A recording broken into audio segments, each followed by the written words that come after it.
Hello and welcome back to my channel. Jacob Payton here, and I'm going to be talking about my October reading list. I've tried to cut back this year. My October reading lists tend to be a little out of control. I love horror books, and I tend to try to read a lot more than I can actually finish. So I'm trying to keep it simple this year and just read some books that have been on my shelf for a while.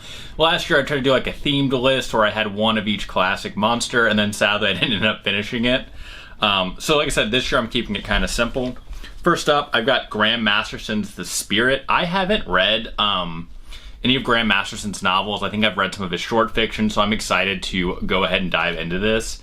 And it says, Peggy Buchanan was such an adorable little girl, all blonde curls and sweetness. Then came the tragic day when her family found Peggy floating in the icy water of their swimming pool.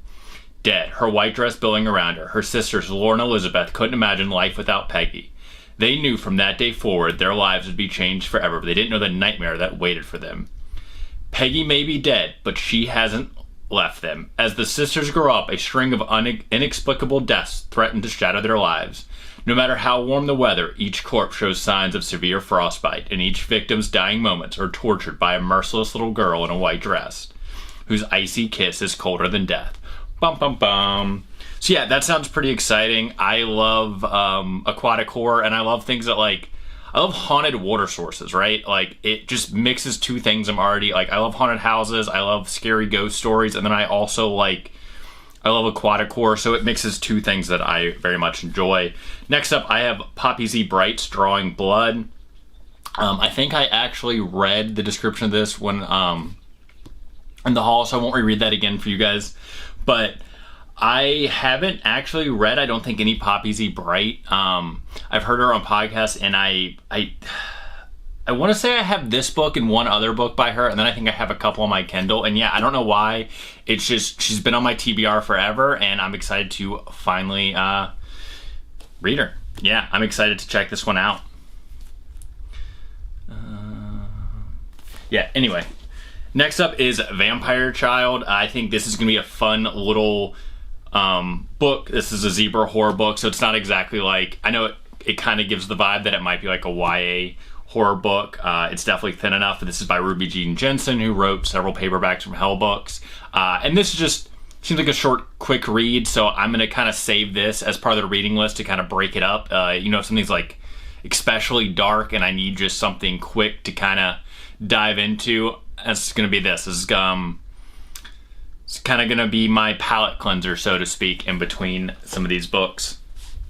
And then next up is another book that I think I did another book haul a couple years back, and that's Borrowed Flesh by Safira Guerin.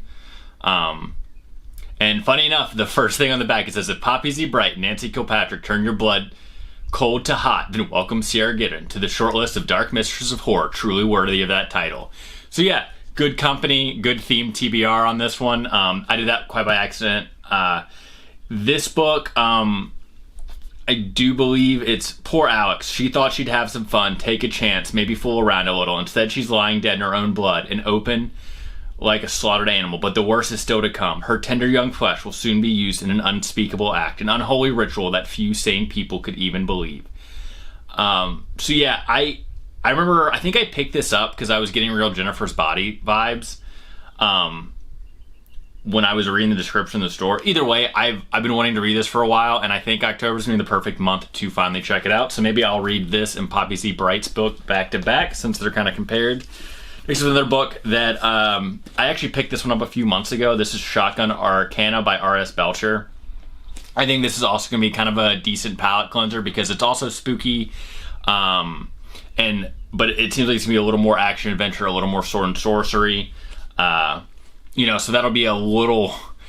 If some of these books are just everyone dying and no chance of escape, I think this will be kind of give me something else to jump into. 1870, a haven for the blessed and the damned, including a fallen angel, a mad scientist, a pirate queen, and a deputy who is kin to coyotes. Golgotha has come through many nightmarish trials, but now an army of 32 outlaws, lunatics, serial killers, and cannibals are converging on the town, drawn by a grisly relic that dates back to the Donner Party and the dawn of humanity. Sheriff John Highfather and his deputies already have their hands full dealing with train robbers, a mysterious series of brutal murders, and the usual outbreaks of strangeness. But with 32 of the most vicious killers on Earth riding into Golgotha in just a few days, the town and its people will be tested as never before, and some of them will never be the same. Yeah, I love Westerns. I love action-adventure. I love sword and sorcery. I love horror, so this is all just stuff that's right up my alley. I will probably also use this to break up some of these darker books. And then next up, I got The Store by Bentley Little. I've read some Bentley Little stuff before, especially some of his short stories, and I have several of his novels. But after watching The Consultant on Amazon, I've been really wanting to dive back into Bentley Little, and I've had The Store on my shelf forever. It kind of gives me like a Needful Things vibe, just from the cover, which is one of my favorite Stephen King books, so I'm definitely excited to kind of dive into this. It says, Juniper, Arizona is an off-the-map desert town. The retail giant called The Store has chosen for its new location. Now everything you could possibly want is under one roof, at unbelievable prices. But you'd better be careful what you wish for. This place demands something of its customers that goes beyond brand loyalty. At The Store, one-stop shopping has become last-stop shopping. Bum, bum, bum. Yeah, this just sounds like it's going to be pretty fun.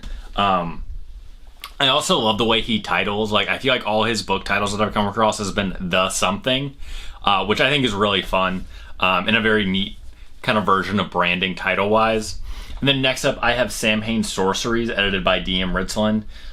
This is just a collection of sword and sorcery stories published through DMR Books. I actually picked this up, I think, when it came out, and then sadly didn't finish it.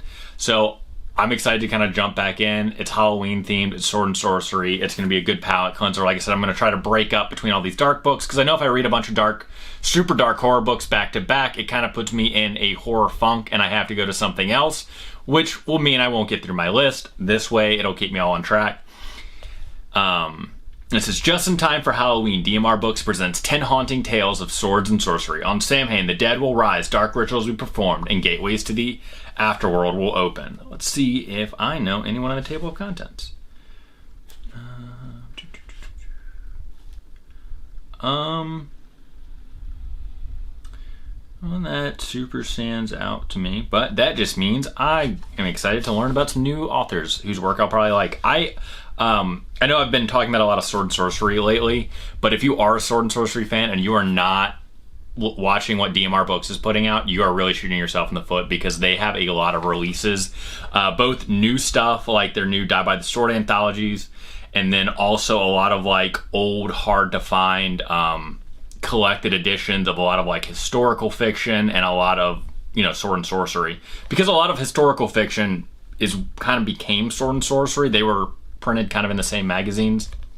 But anyway, I'm excited to check this out.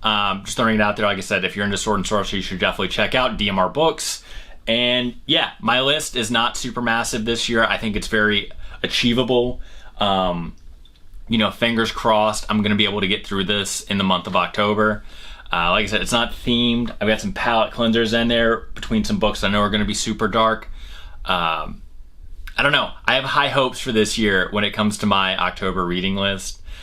If you've read any of these books, you liked them, you didn't like them, let me know in the comments below. Also, let me know what you're reading in October. You know, I'm always interested to see what other people's October reads are going to look like. I think I'm also going to make some reading list videos for anyone that's looking for some inspiration, because I tend to read a lot of fall books, or books that could be categorized as like fall themes or fall vibes or spooky season books all throughout the year. So I realized I should probably like make some videos. That seems like something a lot of people like to watch. They do pretty well, and I tend to just have a lot of them laying around, so I thought it'd be kind of fun. So I'll definitely put that together if you are still trying to figure out what you're going to read in October. So definitely, you know, stay tuned, and those will be up probably in the next week or so.